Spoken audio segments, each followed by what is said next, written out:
Hello dear students, आज मैं आपसे कुछ चर्चा करने जा रहा हूँ कि मैं जो न्यूज़पेपर पढ़ता हूँ उसमें एडिटोरियल्स होते हैं, उनको मैं आपके साथ शेयर करना चाहता हूँ। उससे नो डाउट आपको जो आप करंट अफेयर्स की तैयारी करते हैं डिफरेंट एग्ज़ाम्स की, या बच्चे प्लेसमेंट के लिए जो कंपनीज आपसे करंट अफेयर डिस्कस करती हैं, उसमें आपको हेल्प मिलेगी। तो आज सबसे पहले मैं जिस आर्टिकल के बारे में डिस्कस कर रहा हूँ वो स्वामीनाथन अय्यर जी का था, और उसमें मुझे एक नया वर्ड मिला, गिनी कोफिशिएंट। तो गिनी कोफिशिएंट एक इकोनॉमिक्स में एक ऐसा पैरामीटर है जो कि ये मेज़र करता है कि सोसाइटी में कितनी इनइक्वलिटी है। इनइक्वलिटी मतलब कुछ लोग अमीर हैं, कुछ गरीब है, तो ये जो डिफरेंस है इसको गिनी कोफिशिएंट से मेज़र किया जाता है, और ये 0 से 1 के बीच में होता है। अगर ये 0 है तो 0 का मतलब ये होता है कि सबकी सैलरी सेम है, सब समान वेल्थ पे हैं। That is the meaning of 0 Guinea coefficient. और अगर इसकी वैल्यू ज़्यादा आ रही है मतलब समाज में कहीं ना कहीं विषमताएं हैं, असमानताएं हैं फाइनेंस के टर्म्स में।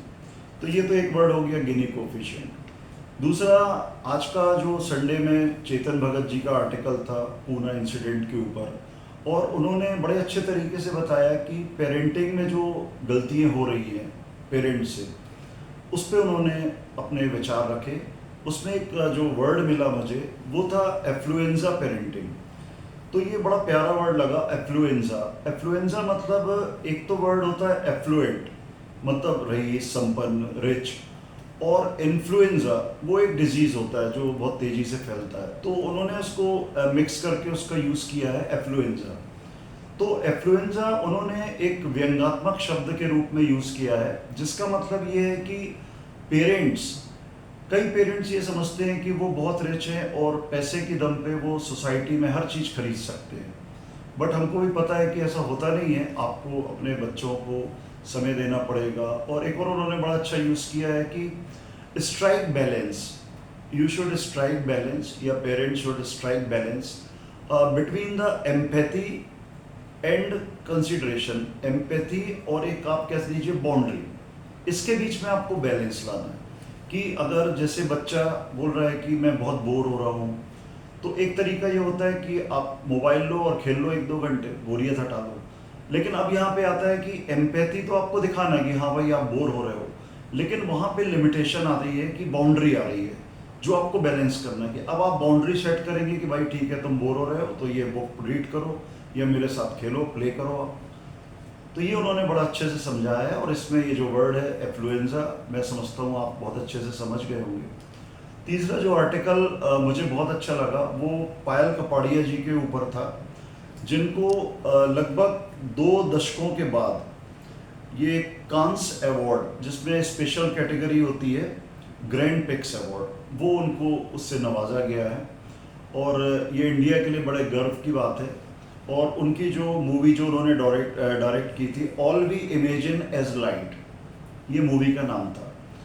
अभी इसमें ठीक है उनको अवार्ड मिला, मूवी का नाम है, लेकिन जो सबसे अच्छी चीज़ उस आर्टिकल में लगी कि उन्होंने फ्रेंच फिल्म इंडस्ट्री और इंडियन बॉलीवुड फ्रेंच अपनी जो इंडस्ट्री है उसमें एक कंपैरेटिव स्टडी की है कि वहाँ पे जाके उन्होंने क्यों फिल्म वहाँ पे मदद ली। तो उसका उन्होंने कारण बताया कि वहाँ पे जो टैक्स टिकट पे और जो फिल्म सक्सेस होती है उससे जो टैक्स कलेक्शन होता है, उससे गवर्नमेंट जो नए प्रोड्यूसर्स, नए डायरेक्टर, इवन नए डिस्ट्रीब्यूटर्स, उनको फंड देती है। और उनकी फंडिंग से जो नए टैलेंट है, जिनके पास पैसे नहीं है पर टैलेंट है और वो कोई मूवी बनाना चाहते हैं, डायरेक्ट करना चाहते हैं, तो उनको कोई दिक्कत नहीं आती है। तो उनका ये विचार था कि अगर सेम प्रैक्टिसेस यहाँ पे भी हों तो अपने यहाँ भी ये इंडस्ट्री और बूम करेगी। बूम तो कर ही रही है पर नए लोगों को अवसर मिलेगा इसमें। फिर स्पीकिंग ट्री में एक बड़ा अच्छा वर्ड मिला, रिनंसिएटिंग।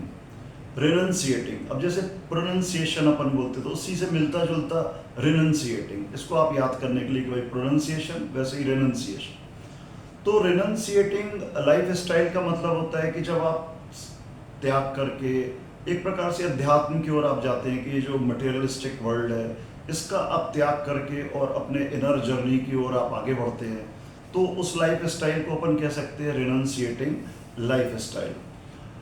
तो आप मेरे चैनल को इस तरीके से आप देखते रहेंगे आगे भी, तो मैं न्यूज़पेपर पढ़ के जो जो मुझे अच्छा लगेगा और जो आगे एग्ज़ाम्स में वर्ड यूज़ हो सकते हैं, आ सकते हैं, तो वो आपको काफ़ी हेल्पफुल रहेगा। Thank you.